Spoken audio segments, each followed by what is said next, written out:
नमस्ते दोस्तों। आज हम सुनेंगे एक बहुत ही इंटरेस्टिंग कहानी जिसमें सीख है कि अगर आप दूसरों को धोखा देते हैं तो एक दिन आपको भी उस धोखे का परिणाम जरूर भुगतना पड़ता है। यह कहानी है बगुला और तालाब की मछलियों की। तो चलिए शुरू करते हैं जैसे को तैसा की यह दिलचस्प कहानी। एक घने जंगल के बीच एक सुंदर तालाब था। उस तालाब में कई तरह की मछलियां चैन से रहती थीं। तालाब के किनारे एक चालाक बगुला रहता था जो अक्सर मछलियों का शिकार करता था। लेकिन अब बगुला बहुत बूढ़ा हो चुका था और मछलियों को पकड़ना उसके लिए मुश्किल हो गया था। भूख से तंग आकर उसने एक धोखा देने वाली चाल चलने का फैसला किया। एक दिन बगुला तालाब के पास उदासी से बैठा था। तालाब के किनारे एक केकड़ा भी था। केकड़े ने बगुला को उदास देखा तो उसने पूछा, बगुला भाई, तुम इतने उदास क्यों लग रहे हो? बगुला ने बहुत दुख भरे स्वर में कहा, अरे भाई, तुम्हें क्या पता, मैं तुम सबके लिए बहुत चिंता में हूं। जल्दी ही तालाब का पानी सूखने वाला है और तुम सब मर जाओगे। यह सुनकर केकड़ा और मछलियां बहुत डर गईं।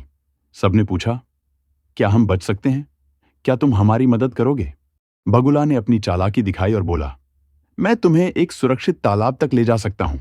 हर दिन एक एक मछली को अपनी चोंच में ले जाऊंगा। तुम सब वहां सुख से जी पाओगी। यह सुनकर सब मछलियां खुश हो गईं।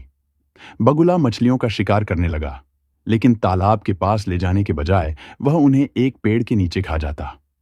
धीरे धीरे मछलियों की संख्या कम होती गई, पर किसी ने ध्यान नहीं दिया। एक दिन केकड़ा बगुला के पास आया और बोला, बगुला भाई, क्या तुम मुझे भी दूसरे तालाब तक ले जाओगे?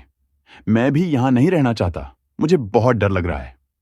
बगुला ने मन ही मन सोचा, केकड़े को ले जाना तो बहुत आसान होगा, इसे भी ठिकाने लगाता हूं। मगर ऊपर से उसने अपनी चालाकी छुपाते हुए मीठे स्वर में कहा, अरे क्यों नहीं, मैं तुम्हारी भी मदद करूंगा जैसे बाकी मछलियों की कर रहा हूं। केकड़ा थोड़ा सतर्क था। उसने कहा, मुझे अपनी चोंच में मत उठाओ, मेरे नुकीले पंजों से तुम्हें चोट लग सकती है। मुझे अपनी पीठ पर बिठा लो, वहां मैं तुम्हें तकलीफ नहीं दूंगा। बगुला अपनी चाल में कामयाब होता दिख रहा था, इसलिए उसने तुरंत हामी भर दी और केकड़े को अपनी पीठ पर बिठा लिया। केकड़ा बगुला की पीठ पर मजबूती से पकड़ बनाए हुए था। रास्ते में बगुला उड़ता रहा और केकड़ा इधर उधर देख रहा था। उसे उम्मीद थी कि वह जल्द ही नए तालाब तक पहुंचेगा। लेकिन बगुला ने जब तालाब की दिशा में जाने की बजाय उसे जंगल के एक कोने की तरफ मोड़ा, केकड़े को थोड़ा शक हुआ। तभी उसने देखा कि बगुला उसे एक पुराने सूखे पेड़ के पास ले जा रहा है। जैसे ही वो पेड़ के पास पहुंचे, केकड़े की नजर वहां बिखरी मछलियों की हड्डियों पर पड़ी। हड्डियां इधर उधर फैली थीं, जैसे किसी ने उन्हें वहीं खाकर छोड़ दिया हो। केकड़ा तुरंत समझ गया कि बगुला ने सब मछलियों को धोखा दिया था। वो उन्हें तालाब के बजाय यहां लाकर खा गया था। ये सोचते ही केकड़े का गुस्सा 7वें आसमान पर पहुंच गया। जैसे ही बगुला पेड़ के नीचे उतरा, केकड़े ने बिना देरी किए अपने मजबूत पंजे बगुला की गर्दन के चारों तरफ कस लिए। बगुला दर्द से चीख उठा, मुझे छोड़ दो, मुझसे गलती हो गई। लेकिन केकड़े ने जोर से कहा, तुमने बेचारी मासूम मछलियों को धोखा देकर मार डाला, अब तुम्हें इसका अंजाम भुगतना ही पड़ेगा। केकड़े ने अपने पंजों से बगुला की गर्दन को और कस दिया और बगुला वहीं मर गया।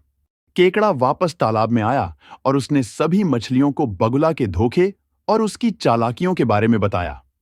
मछलियों ने केकड़े का धन्यवाद किया और उसकी तारीफ की, क्योंकि उसने समय पर सच्चाई जानकर उनकी जान बचा ली थी। दोस्तों, इस कहानी से हमें यह सीख मिलती है कि अगर आप दूसरों को धोखा देंगे तो एक दिन आपको भी उसका परिणाम जरूर मिलेगा। अगर आपको यह कहानी पसंद आई तो जरूर लाइक करें, कमेंट करें और हमारे चैनल को सब्सक्राइब करें। हम आपके लिए हर हफ्ते एक नई कहानी लेकर आते हैं, तो बेल आइकन दबाना ना भूलें।